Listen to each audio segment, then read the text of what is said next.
আসসালামু আলাইকুম। আবার একটি ভূতের গল্প নিয়ে চলে আসলাম। আজকের গল্পটির নাম কবরস্থানের পরীটা। তো চলুন গল্পটি শুরু করা যাক। মৃত বউকে কবর দিয়ে ওখানেই বসেছিলাম, এমন মুহূর্তে কবর থেকে আওয়াজ আসলো, আমাকে বাঁচাও প্লিজ, আমি মরি নাই, কেউ কি আসো এখানে? কবরের ভিতর থেকে বইয়ের এমন চিৎকারের আওয়াজ শুনে বেশ থমকে গেলাম। বুঝতেছি না কি করব, কারণ এইদিকে একটু পরে ঈশার আজান দিবে। এই নিস্তব্ধ কবরস্থানে আমি একাই।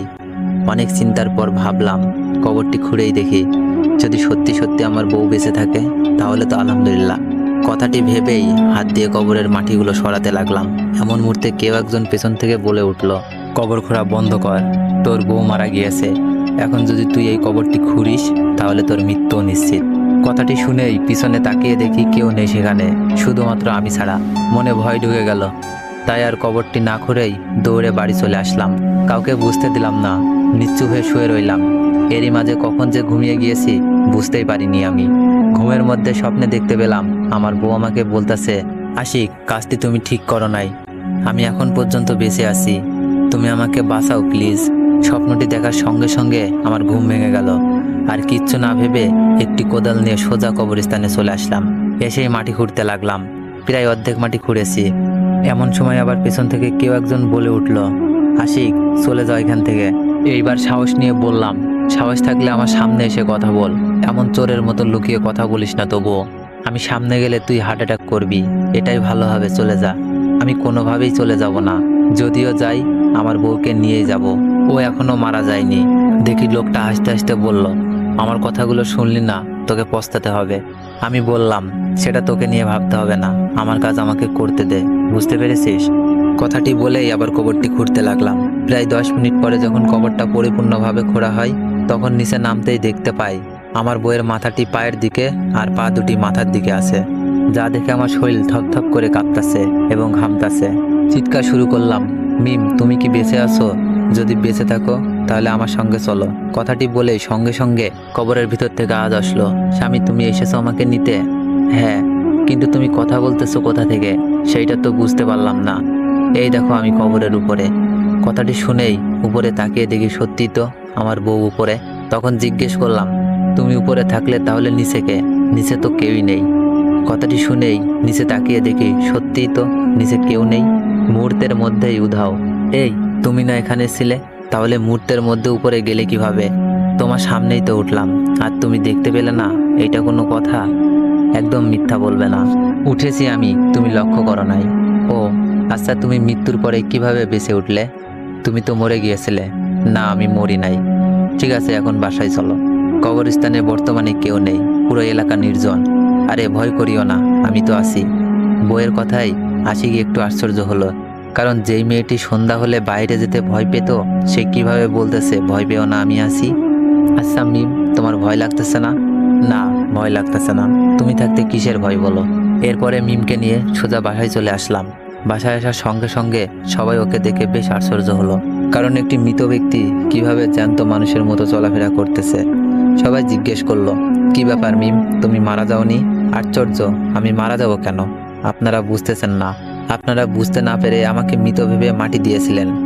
ও যাক, আল্লাহ তোমাকে বাঁচিয়ে রেখেছে, এইটা দেখে আমরা খুশি হলাম। তাই? হ্যাঁ, কারণ তোমার মতো। কথাটি শেষ হতে না হতেই আশিক বলে উঠল, মিম, তোমার শরীর অপরিষ্কার, ওয়াশরুমে গিয়ে পরিষ্কার হয়ে আসো। ঠিক আছে। এরপরে এভাবে 3-4 দিন চলে গেল। হঠাৎ একদিন রাতে লক্ষ্য করলাম মিম বিছানায় নাই। তাই কৌতূহলবশত বাইরে বের হলাম খোঁজার জন্য। বাইরে আসার সঙ্গে সঙ্গে দেখতে পাই মিম উঠান ঝাড়ু দিচ্ছে। একটু গলা হাসর দিয়ে জিজ্ঞেস করলাম, মিম, তুমি এত রাতে উঠান ঝাড়ু দিচ্ছ কেন? কাহিনী কি? হ্যাঁ, দেখো না স্বামী, জায়গাটা কত অপরিষ্কার। এমন স্থানে কেউ থাকে বলো?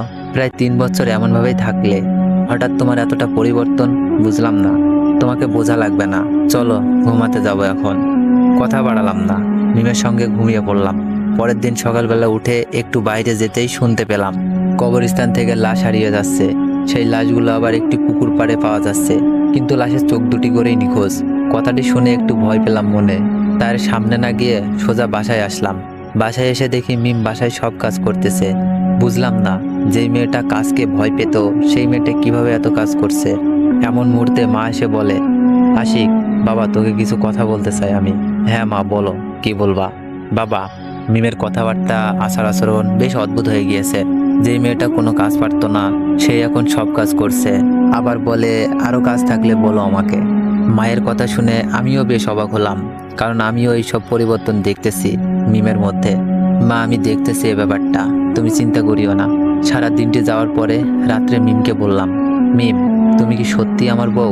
মিম বলে, এমন অদ্ভুত প্রশ্ন শুনে মিম উত্তর দিল, তুমি যে কেমন প্রশ্ন করো আমার কাছে উত্তর থাকে না, তাই এই তুমি এখন ঘুমাও তো, আমার ভীষণ ঘুম পাচ্ছে এখন। কথাটি শুনে ঘুমের ভান করে থাকলাম, আর মনে মনে ভাবলাম আমাকে জানতেই হবে মিমের আসল কাহিনীটা কি। কবর থেকে উঠে আসার পরেই কি এমন হলো? এইভাবে চিন্তা করতে করতে রাত 12টা বেজে গেল। এমনও মুহূর্তে দরজা খোলার শব্দ পেলাম, তাই সঙ্গে সঙ্গে উঠে পড়লাম। উঠেই দেখি মিম একটি সাদা শাড়ি পরে কোথায় যেন যাচ্ছে। কৌতূহল হয়ে তার পিছু নিলাম, দেখি কোথায় যায়। এত রাতে এই সাদা শাড়ি পরে প্রায় 2-3 মিনিট পিছু নেওয়ার পরে দেখলাম মিম কবরস্থানের দিকে যাচ্ছে, যেটা দেখে আমার বুকটা একটু কম্পন দিয়ে উঠল। তবুও পিছু যেতে থাকলাম। অবশেষে যখন কবরস্থানের কাছে চলে আসলাম, তখনই দেখি মিম তার শরীর থেকে সেই সাদা শাড়িটি সম্পূর্ণ খুলে ফেললো। এইবার মিম চিৎকার করে বলতে লাগলো, অভ্র, খুব শীঘ্রই তুমি আবার পৃথিবীতে চলে আসবে, আর মাত্র কিছু চোখ লাগবে। মিমের এমন চিৎকারের আওয়াজ শেষ হওয়ার পরে সঙ্গে সঙ্গে একটি ছেলে কণ্ঠ ভেসে আসলো, কোহিলিকা, তোমার জীবনে আমি শীঘ্রই ফিরে আসব, তুমি চেষ্টা চালিয়ে যাও। এমন মুহূর্তে পেছন থেকে কেউ একজন এসে আমাকে বলে, গল্পটি সেকেন্ড পার্ট চাইলে বেশি বেশি কমেন্ট করুন। আর যদি আপনারা ফুল গল্পটি দেখতে চান তো আমার ইউটিউব চ্যানেল সাবস্ক্রাইব করে রাখুন, ওখানে ফুল স্টোরি দিয়ে দিব।